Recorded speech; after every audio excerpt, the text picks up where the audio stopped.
السنة مرات ترونا وبنستنى. السلام عليكم ورحمة الله وبركاته. ازيكم حبايب قلبي؟ عاملين ايه؟ يا رب تكونوا بخير وسعادة ان شاء الله. النهاردة هنعمل وصفة حلوة قوي، بس طبعا مش هتبان النهاردة، هتبان يعني كمان 10 ايام او 15 يوم هنبدأ نشوفها. هنعمل فسيخ. انا ملحقتش اعمل فسيخ في شم النسيم فهعمله، ولو استوى ان شاء الله يعني باذن الله يستوي قبل العيد، هشيله بقى واحطه في اكياس كده في الفريزر. برضو هنشوف كل خطوة مع بعض. انا معايا دلوقتي سمك بوري طازة. بصي السمكية بتعرفيها من الخياشيم بتاعتها، بصي حمرا ازاي ومنضفاه كويس. بتفتحي الخياشيم شوية كده وانتي بتنضفيها وانتي بتغسليه، وتوقفيها كده على راسها علشان تنزل كل الدم اللي فيها. تمام كده.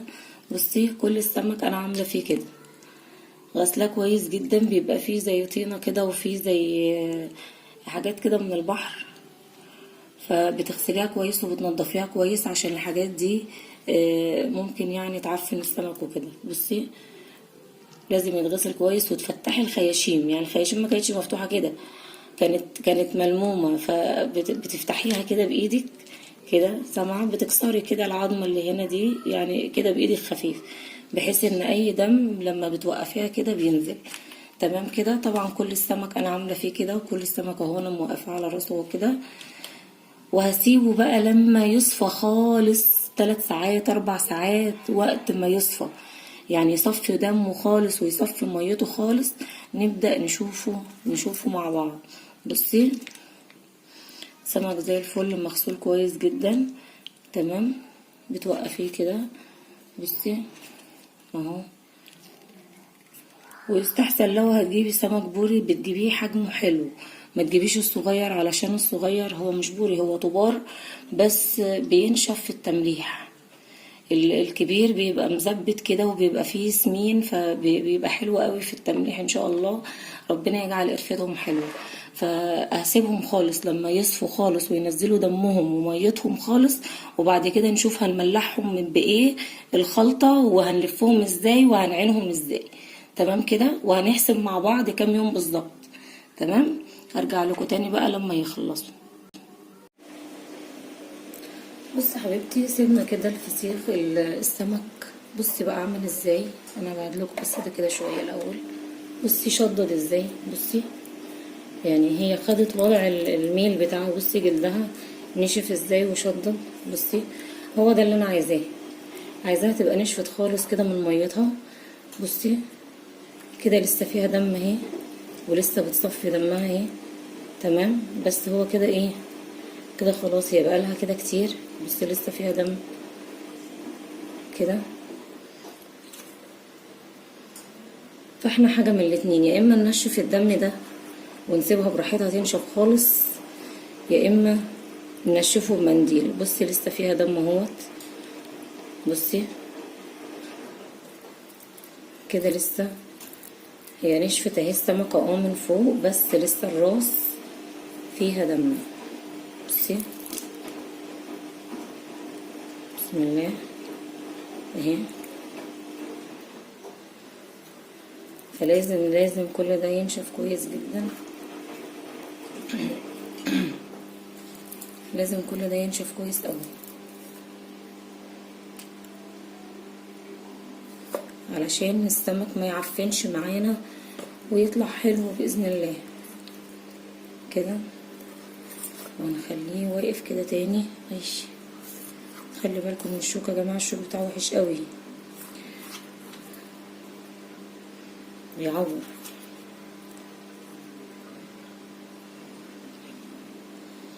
انا هسيبه شويه يكمل ينزل كل الدم اللي في الراس دي، وبعدين نرجع تاني نعمله. بصوا الاول اقول لكم الخلطه بتاعتي اللي هنحشي بيها. معايا كيسين ملح، انا حاطه تحت كيسين ملح، وحاطه حوالي ربع كوبايه شطه من الحاميه، شطه من اللي هي عند العطار دي، وحوالي ربع كوبايه كركم. تمام. الشطه والكركم طبعا علشان يحافظوا كماده حافظه ليه، ما يدوتش او يبوظ او كده. وهنقلبهم بقى في بعض كويس جدا، وهم دول اللي هنحشي بيهم، وهنشوف هنحشي ازاي والطريقة ازاي. عشان اهم حاجة الخطوات يا جماعة في تمليح الفسيخ. ناس كتير بتقول بينشف مني، وناس كتير بتقول باظ، وناس كتير بتقول بيدود، وناس كتير يعني هو ليه خطوات معينة لازم تتعمل بيها وعلشان يطلع كويس ان شاء الله. والشطه ما تخافيش، اللي ممنوعين من الشطه انا واحده من الناس ممنوعه من الشطه، بس هو ما بيبقاش حامي.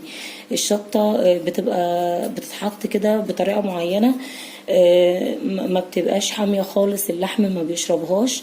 هي بتبقى كمادة حافظه ليها بس مش اكتر ولا اقل، وبتديها لون حلو. والكركم كمان بيديها لون حلو جدا، وبرضو بيبقى مادة حافظة. تمام كده. فاحنا هنسيبهم بقى شوية ينشف كل اللي فيه دوت، وبعد كده نرجع مع بعض تاني نشوف هنعمل ايه.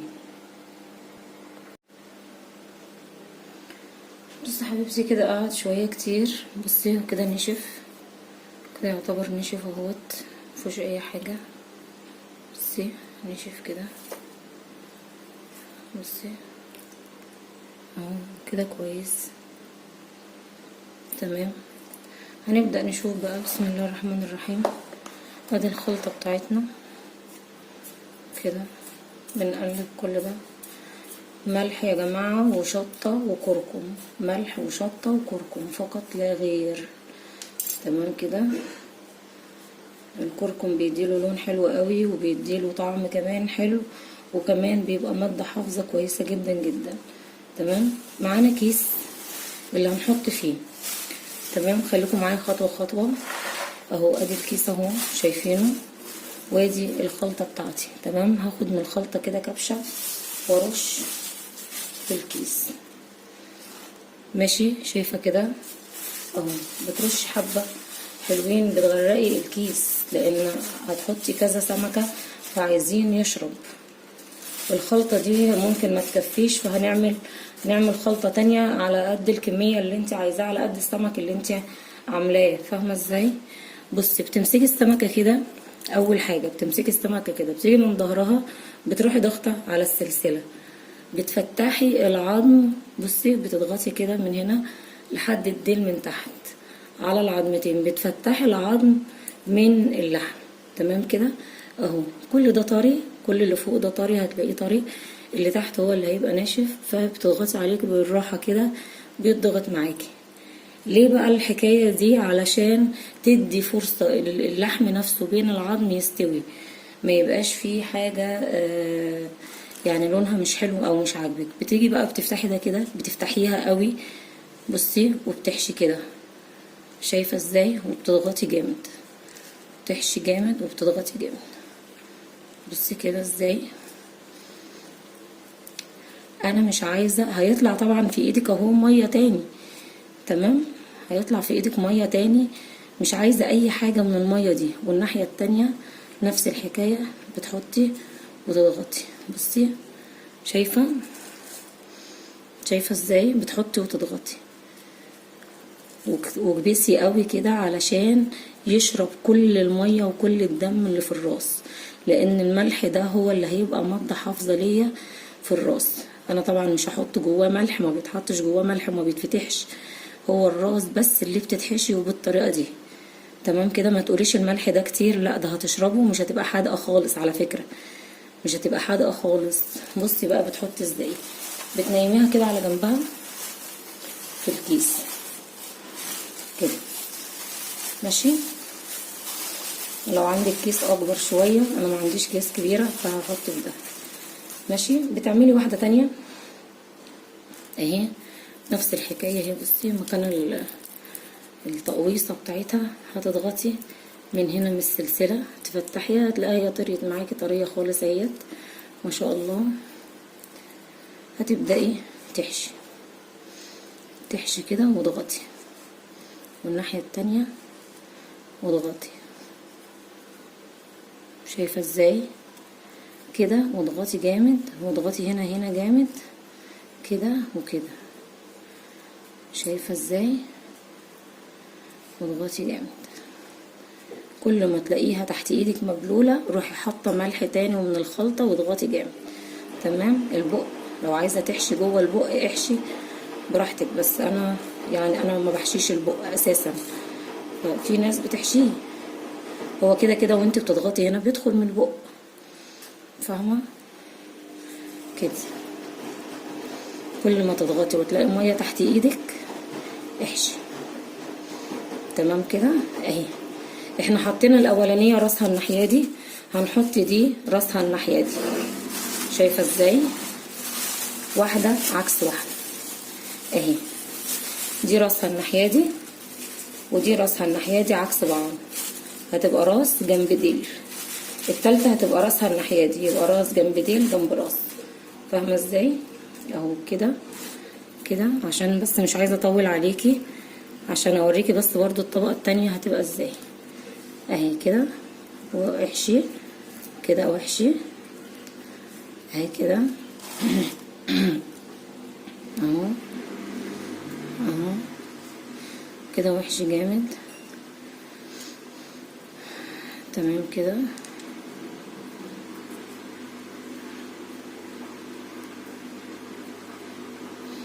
لحد ما تلاقي الملح بيفرول منك وبينزل. دي حطينا راسها الناحيه دي، هنحط راس دي ايه الناحيه دي، شايفه ازاي؟ اهو بقى كده ايه، بقى كده راس، بقى كده راس جنب ديل جنب راس. تمام كده. ده اول رق معانا.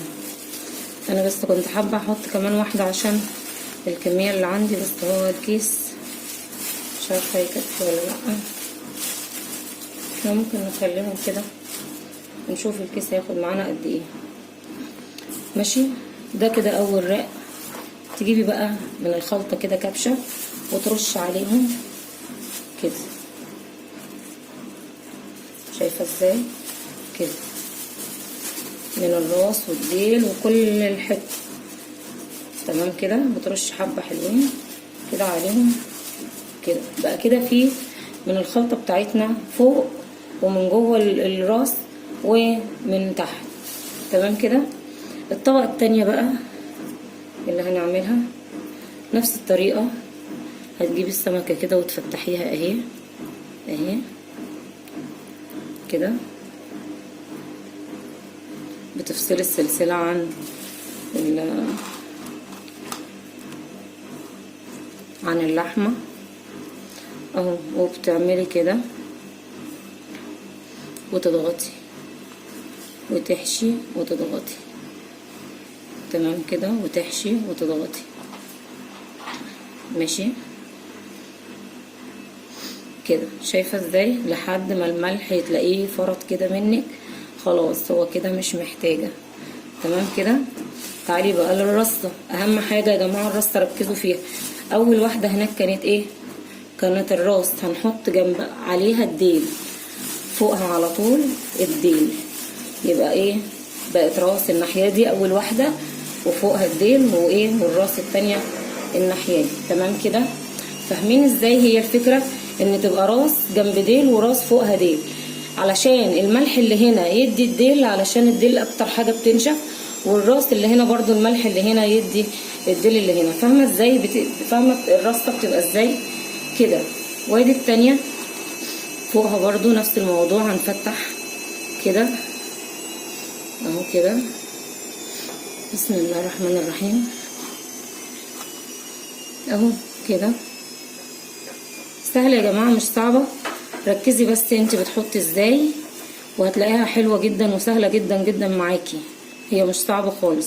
هي الفكره ان انت بتحطي راس جنب ديل وراس فوقها ديل. فاهمه ازاي؟ يعني سمكه عكس سمكه، بس كده. ادي كل الحكايه. وادي التانية كانت ديل، شايفه اهي؟ كانت ديل هنحط فوقها الراس اهي. فاهمه؟ شايفه ازاي؟ اهي كده. بقت الاولانيه ديل والتانية راس. دي الطبقه التانية. التالتة برضو هتبقى نفس الموضوع. بصي اهي، علشان بس اسيب لكم الفيديو عشان ما اطولهوش عليكم. اهو كده بنفتحها كده، وبتيجي من هنا اهي. بسم الله، بسم الله الرحمن الرحيم. معلش بقى صوت الغسالة، انا موعودة ان انا كل ما اعمل فيديو الغسالة تشتغل، عادي بقى اتعودوا معلش. ده كمان بتنشف. اهي شايفة كده ازاي؟ كل ما بتدوسي عليها وتحسي ان في مية تحت ايدك حطي تاني واكبسي عليها تاني لحد ما تلاقي الملح كده فرط منك. تمام كده. هنا كانت راس، تمام. هنحط جنبها الديل اهو كده. بقت الرصة التانية راس وديل وراس. شايفة ازاي؟ برضو نفس الحكاية، هتجيبي كبشة حلوة كده محترمة وترشي عليها كده السمكية من فوقها من اخرها لاولها كده، بحيث ان دي المادة الحافظة بتاعة السمك، فلازم تبقى كويسة. ماشي اهو كده. انا مش عايزة بس اطول عليكم علشان ما يبقاش ايه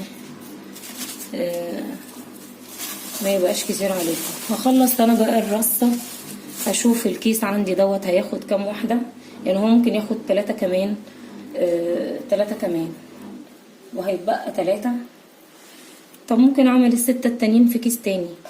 طيب علشان نخلص دوت احنا نقفل، عشان اقفل معاكم القفلة، وهعمل التانيين في كيس تاني. بصي انت كده اهو خلاص خلصتي ده كله تمام كده. بتروحي جايبه بقى الباقي ده، بتروحي جايبه حبه حلوين طالما هي دي اخر الرصه، تمام. مش هتحطي فوقها فسيخ تاني ولا سمك تاني. بتروحي جايبه ده كده اهو، ومن فوق بقى ومن تحت ومن كل ناحيه كده. شايفه ازاي كده؟ وتخلي الملح كده في الجناب ومن هنا في الجناب وبين السمك وبعضه كده بالطريقه دي، تمام كده. بتفردي بقى ده كده وتطلعي منه الهواء كله، كل الهواء اللي فيه بتطلعيه اهو كده. طلعي الهواء اللي جواه كله كده اهو.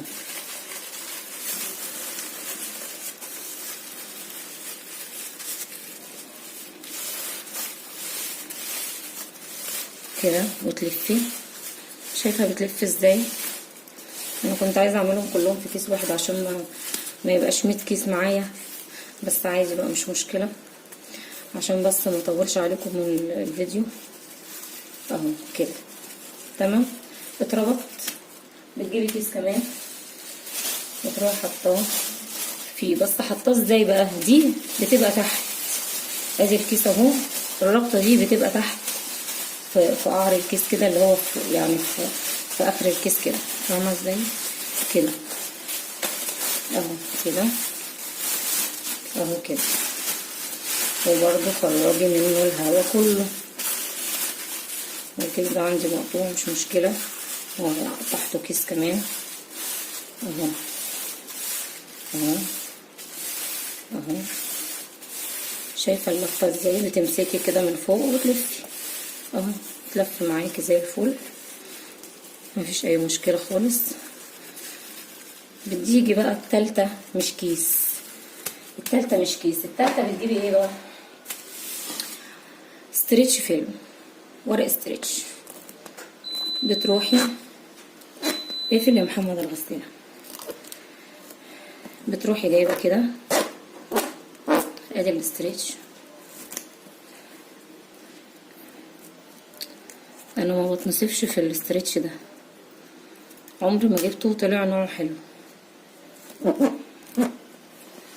بصي بتجيبي كده وتروحي لف اهو. تعالي محمد امسك لي كده اهو كده ولفي. امسك جامد بس عشان بصي بقى السلخانة عامل ازاي.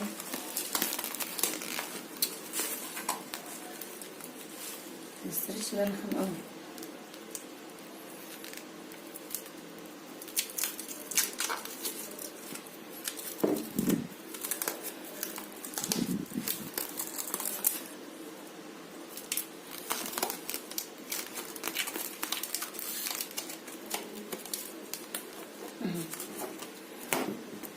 لف يا محمد الكيس، او لف كمان، لف اهو كده بس كده، وابرم جامد بقى، ابرم جامد. طب افرد انت الاسترتش يا محمد وانا هلف. افرد اهو، شايفه انت عملت ايه؟ ايه اللخفانه دي؟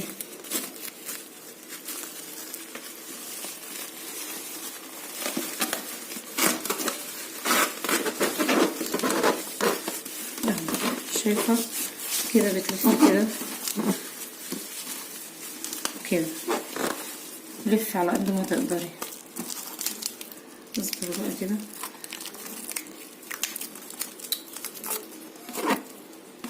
معلش بقى هو رخامته في كده، بيقعد يقطع علشان ضعيف.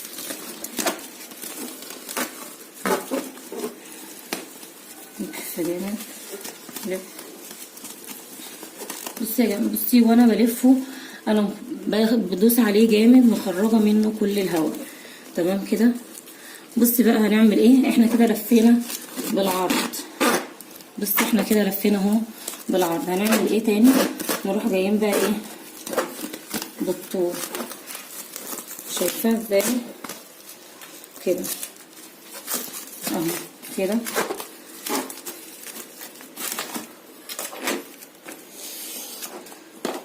اهو كده، وخلاص وقع اهو كده. شايفه اتلف ازاي؟ معلش هو لو هيقرفك شويه ممكن حد، وممكن علشان بس البقرة جديدة ففي الأول بتبقى ملخبطة لحد ما تاخد وضعها في اللف اهو كده. تمام كده. بنقطع ده كده خلاص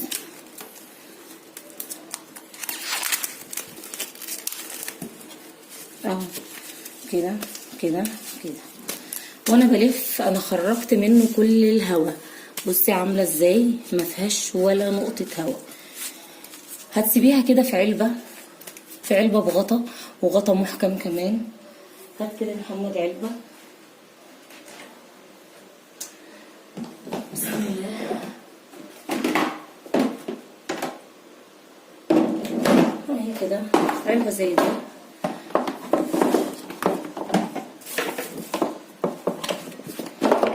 اي علبه عندك بغطا.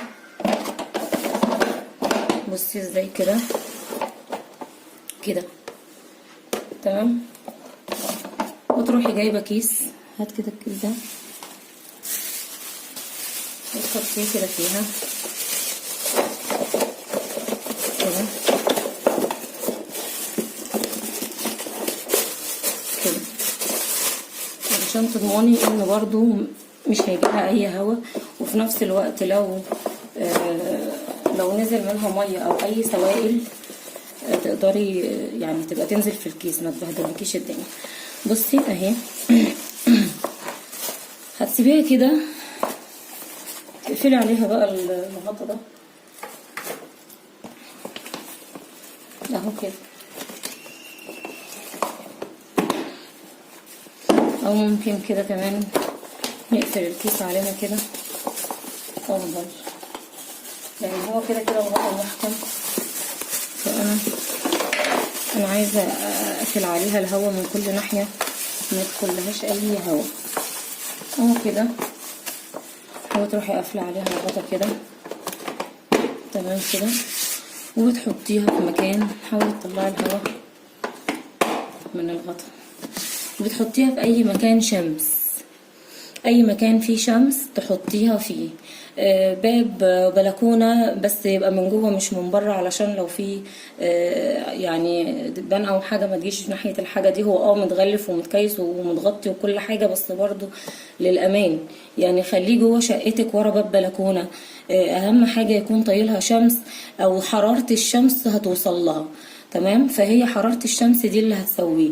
النهاردة كام في الشهر؟ النهاردة 4 رمضان ان شاء الله. بعد 10 ايام يعني يوم ان شاء الله 14 او 15 رمضان نقدر نشوفها. تمام. ونشوفه مع بعض برضو قبل ما نفتحه يعني قبل ما نفتح عليه هنشوفه مع بعض استوى ولا لا. تمام كده. احنا ان شاء الله قدامنا 10 ايام 11 يوم بالكتير هنشوفه. لو الجو حر قوي الايام اللي جايه، لو الجو مش حر هيبقى 15 يوم. تمام كده. فهنشوفه ان شاء الله، نتقابل بعد 15 يوم نفتح عليه ونشوفه هيبقى ايه. هعمل الكمية التانيين برضو في نفس الطريقة دي واحطهم في علبة كده واعينهم بقى، وان شاء الله نفتح عليهم مع بعض باذن الله. واشوفكم على خير كمان 15 يوم في الفيديو ونشوف الفسيخ هيطلع ازاي. مع السلامة. السلام عليكم ورحمة الله. جيت لكم حبايب قلبي بعد 10 ايام او 12 يوم من الفسيخ، وهنفتح عليه مع بعض. انا ما فتحتوش والله لسه، بس كل يومين 3 كنت بقلبه علشان يستوي، يعني يبدأ ايه يعني كل يومين اروح اقلباه الناحية التانية. فاهمين ازاي؟ بصوا هو لسه بقفلته. بسم الله الرحمن الرحيم. بسم الله ما شاء الله لا قوة الا بالله. بسم الله ما شاء الله. بصوا يا جماعه الكيس اصلا زي الزبده. بسم الله ما شاء الله. بصوا عامله ازاي.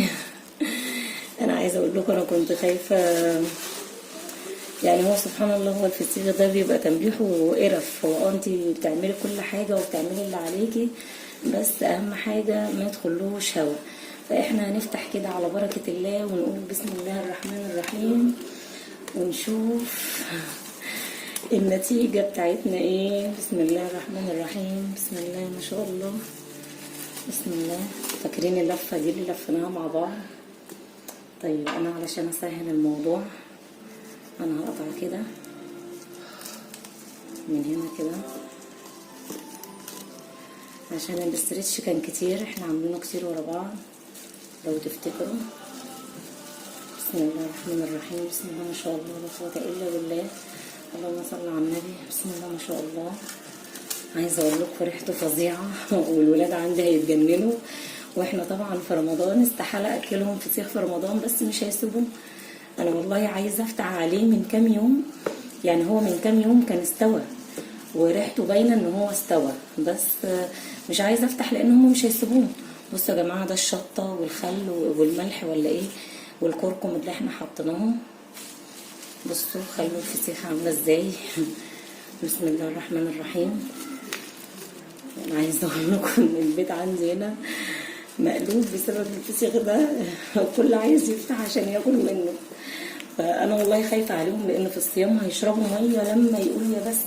طب يعني هيشربوا ميه ازاي وهم صايمين؟ انا عامله عليهم هم والله مش على حاجه. بسم الله الرحمن الرحيم. بسم الله ما شاء الله. الله اكبر. بصوا يا حبايبي. بصوا الفسيخه عامله ازاي. بصوا عامله ازاي. بصوا تحسوا انها مفضيه يا جماعه. بصوا دايبه ازاي. بصوا قلت لكم ما تخافوش من الشطه، مش هتبقى فيها طعم شطه ولا حاجه. لا ريحته عايزه اقول لكم بقى، ولا جوحه بقى ولا اي حد هنا في الزقازيق يا جماعه. احنا بنتحدى اي حد بيعمل فسيخ. الفسيخ عندنا احنا وبس. بصوا شكله عامل ازاي. بصوا ده ملح وشطه، وكركم. ده مفهوش يعني، ده اللي حافظ الفسيخايه وخليتها كده. بصوا لحد الديل. بصوا لحد الديل طري ازاي. بصوا عامله زي الزبده ازاي. بصوا بسم الله ما شاء الله. ريحته تحفه. انا عايزه اقول لكم شكل انا اللي هضعف واكل.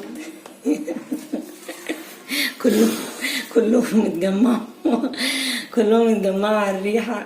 اول ما اتفتح مش هتاكلوا منه برضو. ده على العيد ان شاء الله يا جماعه. اللي عايز يعملوا بالطريقه دي.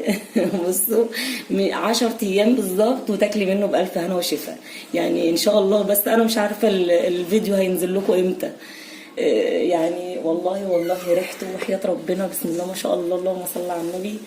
ريحته فظيعه يعني ملوش حل. انا طبعا كده زي ما هو كده تمام في اكياس وفي الفريزر لحد ان شاء الله العيد. احنا هنا في الزقازيق يا جماعه اول يوم العيد انا متعوده على كده. لازم طبعا الصبح ده صينيه الرقاق باللحمه ده لازم اساسي، سواء عيد كبير او صغير، ده اساسي، لازم نفطر بيها. تمام. بس بقى في الغدا الكل بيبقى زهق بقى من اللحمه والفراخ طول رمضان، فاللي بيجيب رنجه واللي بيجيب فسيخ واللي بيعمل سمك. فاحنا بصراحه ما لحقتش اعمله في شم النسيم الفسيخ، بس بقى ايه لحقته في العيد. ان شاء الله ناكله باذن الله بالف هنا في العيد باذن الله ان شاء الله. فلو هتلحقوا بصوا عامله ازاي. بصوا يا جماعه، بصوا عايزه اوريكم. بصوا ما فيهاش يعني، تحسي انها ملبن من جوه مش لحم. والله العظيم ما شاء الله يعني ملهاش حل. لو تفتكروا هو كل كيس كنت عامله فيه حوالي 6 وحدات، صح كده؟ اهو دول ال6 وحدات بتوعنا بتوع الكيس ده. بصوا زبده زبده زبده. بصوا بترقص ازاي. بصوا ما شاء الله ما شاء الله. بصوا عامله ازاي. وبنتي جنبي هتتجنن على الريحه.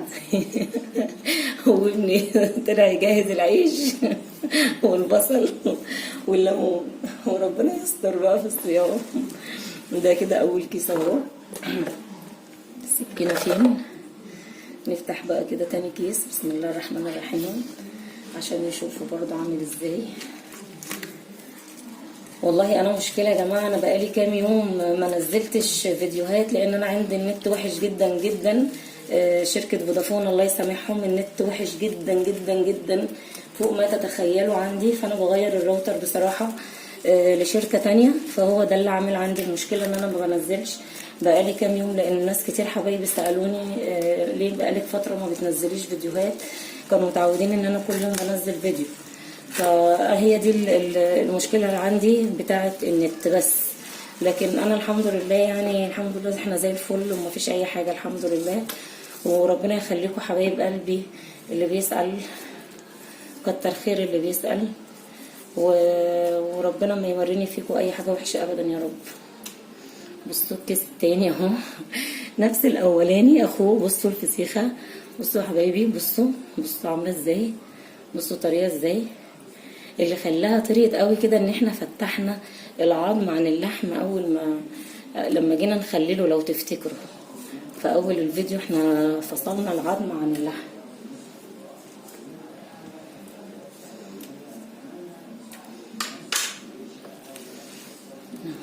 بسم الله الرحمن الرحيم. الملح ده هو اللي بيحفظه يا جماعه من اي حاجه وحشه يعني. وبرده احنا الحمد لله قافلينه قفله حلوه الحمد لله. فما شاء الله بسم الله ما شاء الله يعني الحمد لله. طلع ما شاء الله هو جميل اهو. بصوا ريحته فظيعه فظيعه. شكل انا اللي هضعف وانا اللي هطلع هجيب العيش. لا بجد والله انا قلت لهم والله العظيم انا عماله اجل تصوير الحلقه دي وحياه ربنا بقالي كام يوم علشان اللحظه دي. انا عارفه ان كلهم هيتجننوا عليه. بصوا كمان عشان الفسيخه ما شاء الله سمينه، ف يعني السميونيه بتاعتها دي بتخليها زي الزبده. طالما تعمليها بطريقه صح السميونيه بتاعتها بتخليها زي الزبده. بصوا اهو بتشيلوا. ولو عايزه تعمليها كده بس يا دوب تنضفيها بايدك من ملحها وتعينيها في الفريزر ولا يجرى لها اي حاجه. الملح ده مش هيحدقها ولا اي حاجه ما تخافيش. هي خلاص خدت حدوقيتها وخدت حاجتها المظبوطه. بصوا عامله ازاي. بصوا بتديني ازاي. بصوا عامله زي الورقه ما شاء الله. ما شاء الله اللهم صل على النبي.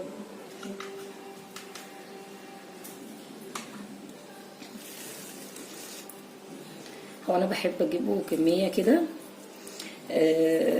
من حد يعني اعرفه بيبيع سمك حلو، فبيجيب لنا حاجات كده ايه حاجات حلوه يعني. فهو عارف ان انا بحب السمك الكبير. لو حد من هنا من الزقازيق يا جماعه من الحسينيه اكيد عارفين طارق بتاع السمك اللي في السوق. فهو بيجيب لي بقى الحاجات الايه الحلوه دي. يا حبيبي بسم ما شاء الله.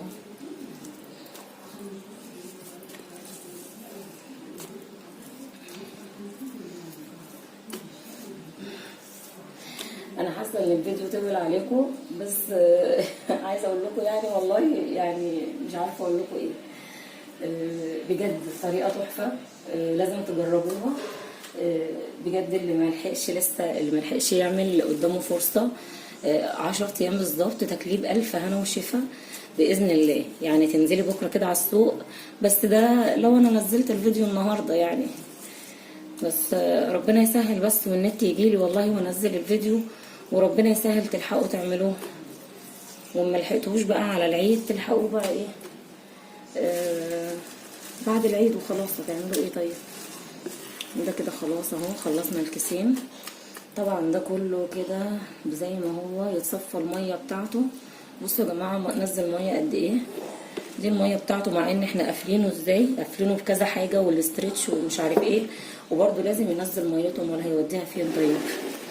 نركب بقى ده كده ونجيب ده كده اهو اهو القنبله الموجوده بتاعتنا اهو. بسم الله ما شاء الله اهو.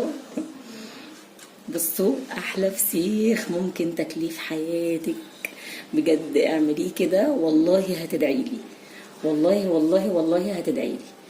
انا عايزه افتح لكم واحده. بصوا لحمته، بصوا العظم بيطلع ازاي بصوا شايفين العظم؟